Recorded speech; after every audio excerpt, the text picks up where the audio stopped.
Hi పిల్లలు, ఎలా ఉన్నారు? ఈరోజు మనం ఒక విచిత్రమైన కథ విందాం. కథ పేరు పేను పెసరు చేను. అనగనగా ఒక పేను ఉండేది, దానికొక పెసరు చేను ఉండేది. రోజు అది దర్జాగా కాలు మీద కాలు వేసుకొని కూర్చొని పెసరు చేనుకు కాపలా కాసేది.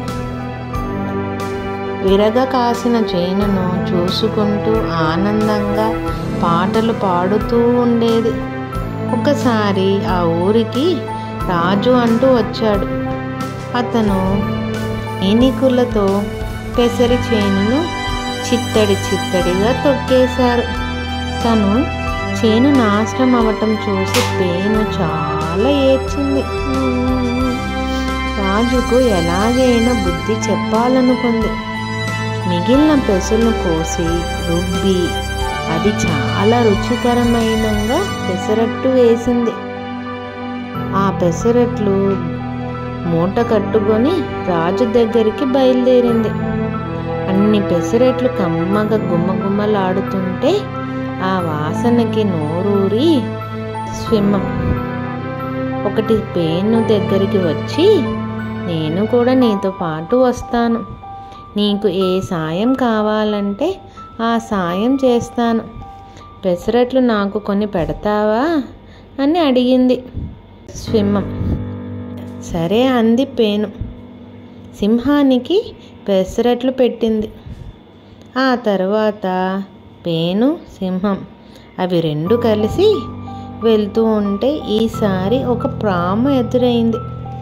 పెసరట్లు వాసన దానికి కూడా చాలా నచ్చి కూడా సింహం అడిగినట్లే, నీకు ఏ సాయమై కావాలంటే ఆ సాయం చేస్తాను, పెసరట్లు నాకు కొన్ని పెడతావా అని అడిగింది. సరే అనింది పేను. పాము కూడా పెసరట్లు పెట్టింది. సింహము, పాము, పేను ముగ్గురు కలిసి వెళ్తూ ఉంటే ఈసారి వాటికి ఒక తేలు మరియు ఒక సీతాకోక చిలుక ఎదురైనాయి. అవి కూడా అదే విధంగా అడగడంతో పేను వాటికి కూడా పెసరట్లు పెట్టి తను వెంటనే తీసుకువెళ్ళింది. అలా అన్నీ కలిసి రాజుగారి దర్బారుకు చేరుకున్నాయి. అక్కడ కాపలాగా ఉండే భటులను సింహాన్ని చూసి పారిపోయారు. దాంతో అవన్నీ నేరుగా రాజుగారు పడుకునే గది దగ్గరికి వెళ్ళాయి. సీతాకోక చిలుక లోపలికి ఎవరు రాకుండా కాపలా కాసింది. పాము చప్పుడు కాకుండా ఆ గది తీసి గొల్లెంకు చుట్టుకుంది. లోపల రాజు గొరకబెట్టి గుర్ర అన్ని పెట్టి నిద్రపోతున్నాడు. పక్కనే దీపం వెలుగుతూ ఉంది. సింహం మెల్లగా వెళ్ళి పక్కన నిలబడింది. రాజు పక్కనే ఒక చిన్న గూడు ఉంది. ఆ గూట్లో నీళ్ళ కడువ ఉంది. ఆ కడువ దగ్గరికి చేరుకుంది తేలు. పేను మెల్లగా రాజుగారి గడ్డంలోకి దూరి ఇష్టం వచ్చినట్లు కొరకడం మొదలుపెట్టింది. హాయిగా నిద్రపోతున్న రాజుగారు నిద్రభంగం కలిగింది. ఎంతో గోకున్నా దురద పోలేదు.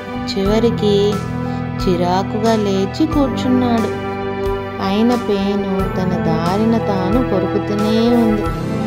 దువ్వుతుంటే సరిపోతుంది అని కొని దువ్వెన తీసుకోవడానికి గూట్లో చెయ్యి పెట్టాడు రాజు. అక్కడ కూర్చున్న తేలు చటుక్కున కుట్టింది. అబ్బా అని అరుస్తూ రాజు చెయ్యి పైన ఘాటును చూసుకుందామని దీపం వైపు తిరిగినాడు. దీపం పక్కనే కూర్చున్న సింహం గాండ్రిచ్చింది. రాజు భయంతో గదిలో నుంచి బయటికి పారిపోదామని తలుపు దగ్గరికి పరిగెత్తబోయాడు. గడియ చుట్టుకున్న పాము బుస్ అనింది. ఇంకా ఏమి చెయ్యాలో తెలియని రాజు చెమటలు కక్కుకుంటూ నిలబడిపోయాడు. ఆలోగా సీతాకోకచిలుక మీదికెక్కి కూర్చున్న పేను కోపంగా లేచి నిలబడి, ఏమి రాజా, ఒక్క పూట నిద్ర చెడిపోతేనే అంత బాధపడుతున్నావు. మరి నా చేను మీద నుండి నీ సైన్యాన్ని పంపించినప్పుడు నాకెంత బాధగా ఉంటుంది చెప్పు. చిన్న ప్రాణాలంటే అంత అలుస నీకు అని అడిగింది గట్టిగా. ముందు బిత్తరపోయిన రాజు ఇంకపై ఎప్పుడు చిన్న ప్రాణాలను హింసించను అని పేనును క్షమాపణ చెప్పుకున్నాడు. రాజు దగ్గర మాట తీసుకొని పేను సంతోషపడింది. తన సైన్యంతో సహా ఇంటికి చేరింది. ఈ కథ ద్వారా మీకేం తెలిసింది పిల్లలు? ఎవరి విలువ వాళ్ళకి ఉంటుంది, అది చిన్న ప్రాణి అయినా పెద్ద ప్రాణి అయినా. ఓకే పిల్లలు, కథ నచ్చినట్లయితే లైక్ చేయండి, సబ్స్క్రైబ్ చేయండి, షేర్ చేయండి.